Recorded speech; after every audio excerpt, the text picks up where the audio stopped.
বিসমিল্লাহির রহমানির রহিম। আসসালামু আলাইকুম। আমি উর্মি রহমান ঢাকা থেকে বলছি। তো আরেকটা নতুন ব্লগে সবাইকে ওয়েলকাম করছি। এখন বাজে হচ্ছে 8:30 থেকে 9টা। তো এখন থেকে আমি ব্লগটা আপনাদের সাথে শেয়ার করতেছি। তো আদাগুলো আসলে অনেক দিন আগে আনা হয়েছিল। তো এই আদাগুলো হচ্ছে ব্লেন্ড করব। তো আর দেরি করা যাবে না, যেহেতু আরও আগে আনা ছিল, সেগুলো ফ্রিজে রেখে দিয়েছি। তো ঠান্ডা পানি দিয়ে হচ্ছে আদাগুলোকে আগে ভালো করে ক্লিন করে এখন কুচি কুচি করে দেন হচ্ছে ব্লেন্ড করব। আর আমি কিন্তু আদার যেই খোসাটা সেটা ফেলবো না, এটা সহই, কারণ নতুন আদা এগুলো একদম পাতলা থাকে চামড়া, তো এগুলো সহই হচ্ছে ব্লেন্ড করব। তো বসে গিয়েছি হচ্ছে এগুলো টুকরো করতে। আর 1 কেজি আদা কিন্তু কম না। আর আমার কি হয়, শীতের দিন আসলে যে হাতের চামড়াটা থাকে সেটা একদম পাতলা হয়ে যায়, হাতের নিচের যে ব্লাড সেগুলো স্পষ্ট বোঝা যায়।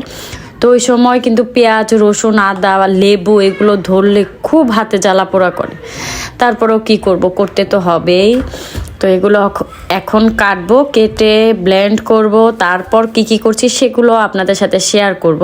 তো ওই দিক থেকে হচ্ছে কিন্তু কণ্ঠ হচ্ছে নুডলস রান্না করতেছে। তো আমি আজকে ওকে বলেছি যে আমি আজকে আর রান্না করতে পারবো না, দেখি আজকে তোমার রান্না খেয়ে কেমন লাগে, তুমি কতটুকু শিখতে পেরেছো। তো রান্না করতেছে, আমি হচ্ছে এদিক দিয়ে এগুলো কাজ শেষ করব, দেন হচ্ছে মায়ের বাসায় যাব। দেখেন, একটা মেয়ের জামাই মন পাওয়ার জন্য শ্বশুর শাশুড়ি যে কতটুকু করে, একমাত্র যার ঘরে আসলে মেয়ে আছে সেই বুঝতে পারবে যে তার কতটুকু যন্ত্রণা, যে আমার মেয়েটাকে যেন ভালো রাখে, একটু আদরে রাখে, সে তার জন্য তার মা বাবা যে কত কষ্টটাই না করে।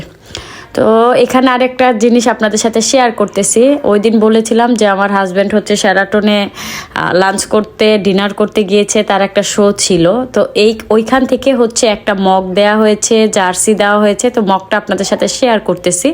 এই যে সেভি স্কিন কেয়ার, তো এটা হচ্ছে লঞ্চ হয়েছে বাংলাদেশে, মালয়েশিয়া কোম্পানি। তো ওইখান থেকে হচ্ছে, আর মগটা এত সুন্দর ছিল, তো একটা করে মগ দেওয়া হয়েছে, সেটাও আপনাদের সাথে শেয়ার করলাম। তো আমি কিন্তু এখন আদা কাটতে, আমার কাজ করতে একটু টাইম লাগে, কাটা ছেঁড়ার যে কাজ সেগুলো। তো এদিক দিয়ে হচ্ছে কণ্ঠরও রান্না শেষ, এখন হচ্ছে খাবো, খেয়ে হচ্ছে চলে যাব মায়ের বাসায়।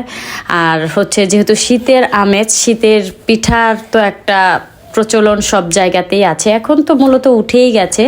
তো আমার শাশুড়ি যখন বেঁচে ছিল তখন সব সময় হচ্ছে কি, আমার হাজব্যান্ডের পছন্দ হচ্ছে কুলি পিঠার মতোই, যে ভিতরে শুটকি দেয়া থাকে, ঝাল পিঠা বলে। তো ওই টাইপের পিঠা হচ্ছে তার খুবই পছন্দ।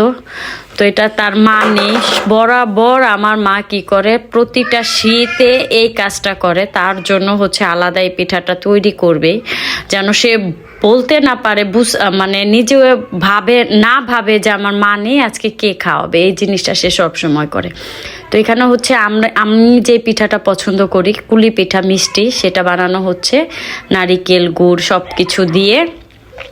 দেন হচ্ছে বানানো মোটামুটি নাই দেখালাম, এই যে নিয়ে আসছি বাসায়, আমরা খেয়ে আসছি, মা আবার বাসায় দিয়ে দিয়েছে। এগুলো হচ্ছে আমিই খাবো, এগুলো হচ্ছে মিষ্টি পিঠা।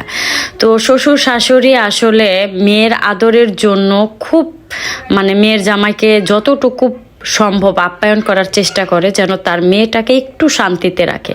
তো যেসব ফাজিল জামাই আছেন তাদের উদ্দেশ্যে আসলে বলবো যে আসলে আপনারা কোনো দিন কোনো কিছুর জন্য বউদের টর্চার করবেন না, কারণ মা বাবা খুব কষ্ট করে মানুষ করেছে, সেখান থেকে যদি এই টর্চারগুলো হয়, যে এটা নিয়ে আসো সেটা নিয়ে আসো, এটা কিন্তু খুব খারাপ হয়, কষ্ট পায় মা বাবা, তখনই কিন্তু অনেক, মানে আসলে অনেক কিছু বলার আছে, বলতে পারি নাই।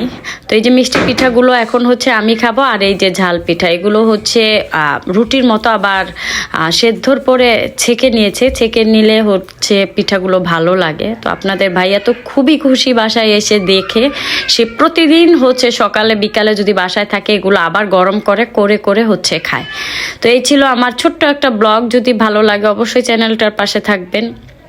আমাকে একটু সাপোর্ট করবেন। এই যে খুব মজা লাগে, আপনারাও চাইলে এইভাবে ট্রাই করে নিতে পারেন, মোমোর মতো শেপ দিয়ে বা কুলি পিঠার মতো যে যে ধরনের পারেন আর কি। তো এগুলো পেয়ে তো মনে হয় সে একবারে ছোটোকালে চলে গেছে। তার কথা একটাই যে মনে হচ্ছে আমি যে সেই ছোটোকালে মা বানিয়ে বানিয়ে খাওয়াতো সেটাই। তো আজকের মতো বিদায় নিয়ে আল্লাহ হাফেজ।